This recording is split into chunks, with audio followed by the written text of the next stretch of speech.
The Little Wooden Robot and the Log Princess by Tom Gauld.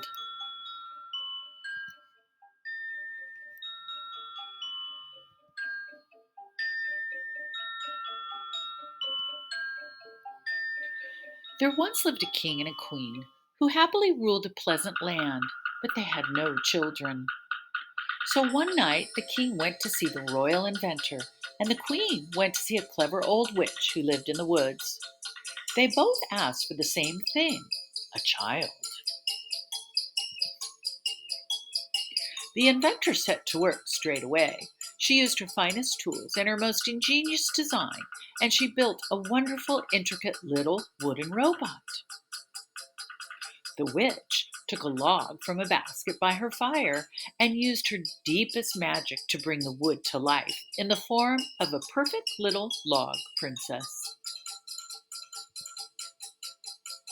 The king and the queen and the princess and the robot all loved each other instantly.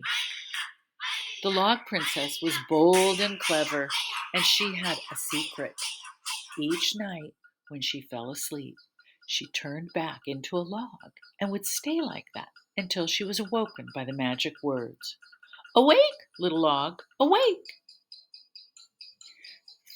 The little wooden robot was brave and kind. So kind, in fact, that he let a family of beetles nest in his workings, even though it tickled sometimes. Every day, the robot would wake his log sister, and they would play in the castle and the gardens until the sun went down and they were all tired out. However, one morning a traveling circus came to visit, and the robot rushed down to the courtyard without waking his sister. On the stairs, he passed a maid going up to tidy the princess's bedroom. When the maid saw the log, she said, "Oh dear, a plain old log lying in the princess's bed. What a disgrace!" and threw it out the window. At that very moment, the little robot thought of his sister. "How selfish of me," he said to himself. "She's missing out on all these wonderful things." And he ran to her bedroom to wake her up. He looked at the empty bed in horror. "Where's the log?" he cried. "Oh, that," said the maid. "I threw it out the window." The robot looked out and spied the log rolling across the courtyard. He raced down, but the castle was atop a steep hill, and the log had rolled through the gate, over the drawbridge, and down toward the village. A goblin was pushing a barrel of logs through the village, and the princess rolled right up next to him. "What a lucky day," he said. "Another fine log for my load." The goblin took the logs to the river, where the barge was tied up. The captain paid him a copper coin, and his barrel load was tipped into the barge with hundreds and hundreds of other logs. The robot ran to the barge. "Please, sir," he said to the captain, "my special log is in your barge. May I come aboard and search for it?" "You may," said the captain, "but we must set sail, right away, while the wind is right." So the robot clambered on the barge and set off for the frozen north. They sailed for days, and there were so many logs that even with the help of the crew, the little wooden robot could not find the right one.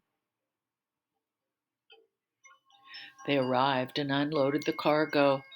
"Come back with us," said the captain. "The north is a dangerous place, and we can easily find you another log when we get home." "I can't," said the robot. "The log is the most precious thing in the world to me.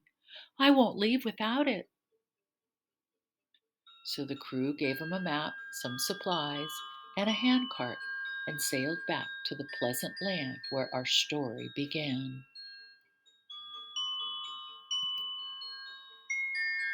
The night was long and cold. The wooden robot shivered as he searched. Then something caught his eye, something familiar. He searched into the pile and pulled out a log. It was the princess!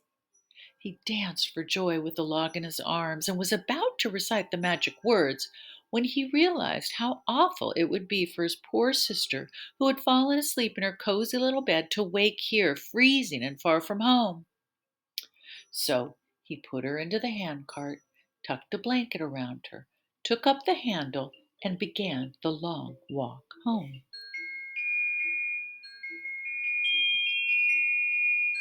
Along the way, he had too many adventures to recount here: the giant's key, the family of robbers, the old lady in a bottle, the magic pudding, the lonely bear, the queen of the mushrooms. But each left him more exhausted than the last. His joints became stiff, and his cogs and gears wore down until one day he could go no further. With the last of his strength, he said the magic words, woke the princess, told her what had happened, how it was all his fault, and that he understood that she would probably never forgive him. "Oh, brother," she said, "how silly of you to keep all these worries to yourself. Of course I forgive you." She helped him into the handcart, where she fell into a deep sleep. She took the map and the handle of the cart and continued the walk home. She too had many adventures: the mischievous pixies, the dragon's egg, the fighting hunters, the haunted well, the enormous blackbird, the baby in a rose bush. The princess knew that whatever happened, however tired she felt, she must not fall asleep.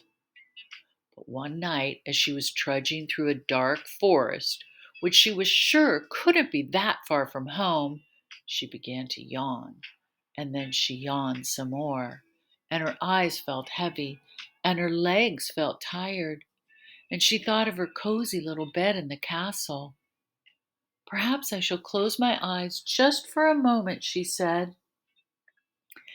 And with that, she fell asleep and poof, turned into a log.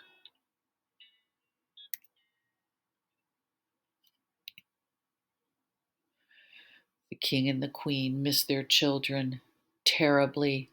Soldiers had been searching in every direction, and a huge reward had been offered, but it was no good. The queen would not leave her bed, and the king sat alone in a tower, staring out at the deep, dark forest. Little did they know that in the forest was a clearing, and in that clearing was a handcart, and in the handcart was a little wooden robot, and in that robot's worn out, broken down workings, a family of beetles was wondering why everything was so still and so quiet. They climbed out and looked at the log and the robot and knew they must do something. So they stopped a passing mouse and asked for her help. And she asked a bird, who asked a rabbit, who asked a fox. And they all worked together to take the princess and the robot to the nearest house, the home of a clever old witch. The witch recognized the pair immediately. She woke the princess, repaired the robot, and set off for the castle. The king could hardly believe his eyes as they watched the little group all crowded in onto a broomstick fly over the forest and set down on the castle courtyard. The robot and the princess and the queen and the king all hugged and laughed and cried. The witch was thanked. The month was declared a holiday for the whole kingdom. The beetles were each given a tiny golden medal, and they all lived happily ever after.